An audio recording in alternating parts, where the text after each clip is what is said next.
पिछले वीडियो में हमने देखा था रानी दुर्गावती युद्ध में विजय पताका लहरा कर आई थी और उधर अकबर युद्ध में हारने की वजह से अपनी और एक विशाल सेना आगरा से गोंडवाना के लिए रवाना किया था।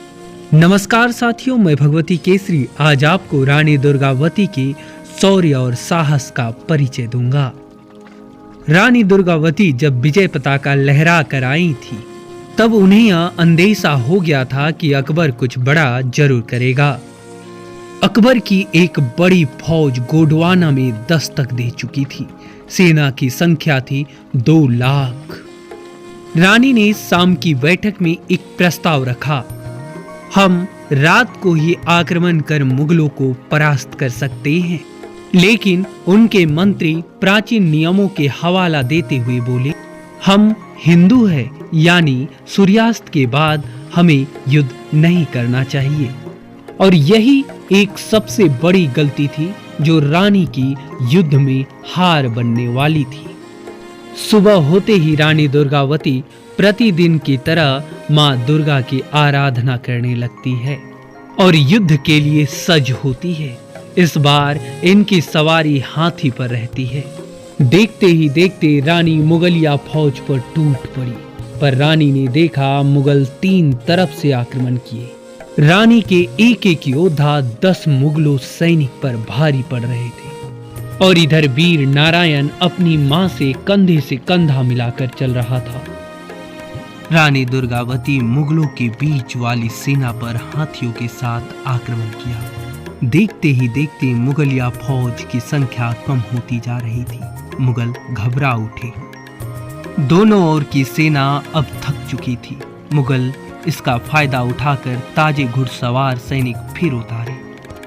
हिंदुओं की फौज तेजी से वीर गति को प्राप्त हो रहे थे। फिर भी वीर नारायण मुगलों को 3 बार पीछे हटाने में सक्षम रहे।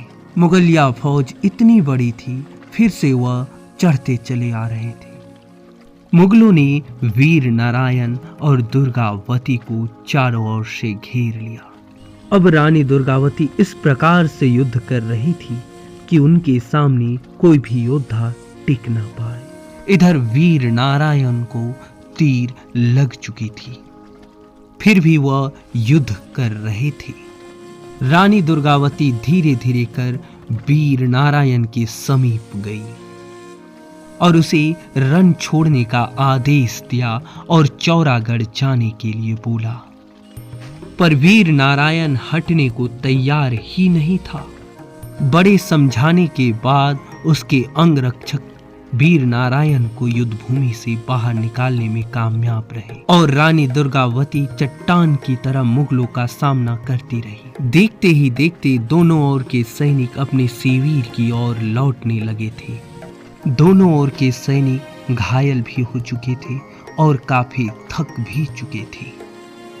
रानी दुर्गावती ने वीर नारायण के साथ 5000 घुड़सवार और कुछ सैनिक भी भेजे थे और बचे हुए सैनिक को रात्रि पर ही रानी दुर्गावती ने एकत्रित किया और दूसरे दिन युद्ध के लिए सज हुई। वीर नारायण के पास एक पत्र भी भेजी, बेटा अब तेरा मुख देखना मेरे भाग्य में नहीं, अपना इलाज करवाना और गोंडवाना की रक्षा करना। मुझे तेरे पिता के पास स्वर्ग जाना है, मेरे जाने के बाद गोंडवाना की रक्षा करना।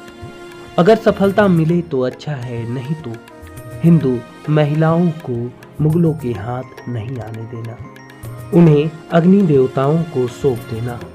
समय नहीं है, अतः युद्ध से पहले ही जौहर का व्यवस्था कर लेना।